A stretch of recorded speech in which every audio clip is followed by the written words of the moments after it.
Hi boys and girls, today before you make your snowflake, I'm going to teach you about snowflakes.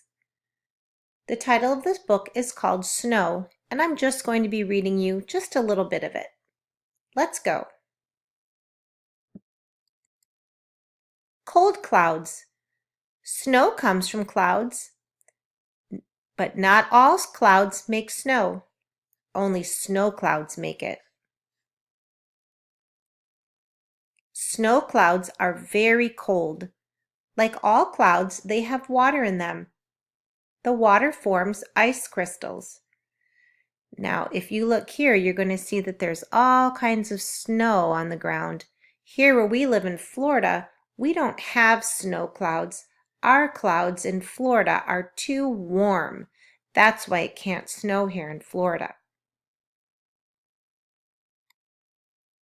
Snowflakes make snow.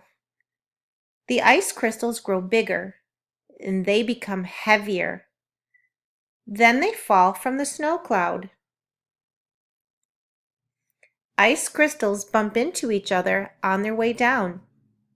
They clump together to make snowflakes. Look how beautiful that is.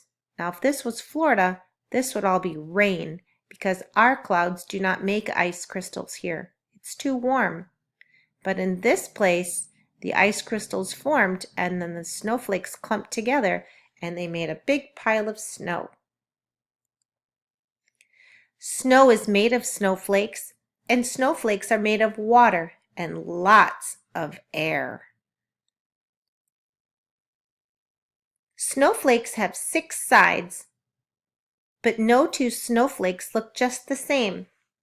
I want you to take a really good look at these snowflakes.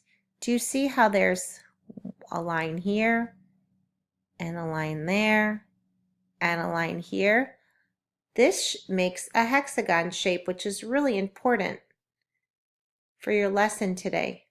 That's why this art lesson is in the math section, because you're learning about shapes. If you look at each one of these, you're going to see that it's the shape of a hexagon, and each one has 6 sides. All right, boys and girls, here comes the fun part. Now you get to make a snowflake using a hexagon. That's right. First, let's take a look at some real snowflakes. You can see here that I've placed a hexagon on top of the snowflake shape just to show you that it's shaped like a hexagon with 6 points. 1, 2, 3, 4, 5, 6.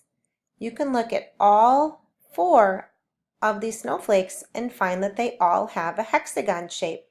But what's really cool about snowflakes is no two snowflakes are exactly alike.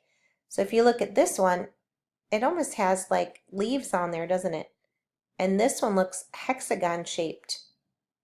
Look at this, even has a cool hexagon shape in the center. This one has spiky parts on there.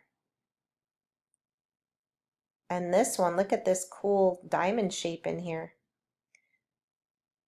Well, now that you've seen some real snowflakes, it's going to be time for you to make your own snowflake. You're going to have a tray of materials to work with to make your snowflakes. Now, your tray may not look exactly like this one. It just depends what your teacher has set out for you.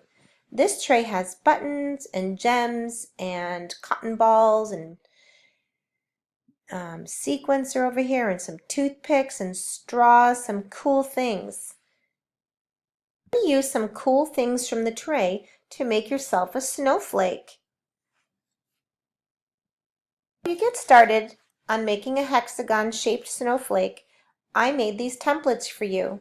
So be sure that you have a template to help yourself make a hexagon shaped snowflake. When you're all done, make sure that you take a picture of your snowflake on Seesaw if you want to keep a picture of it, and send it to your teacher, and then clean up and put everything back in the tray exactly where you got it from so that the next person can have a nice neat area to work. I hope you had a great time making your snowflake.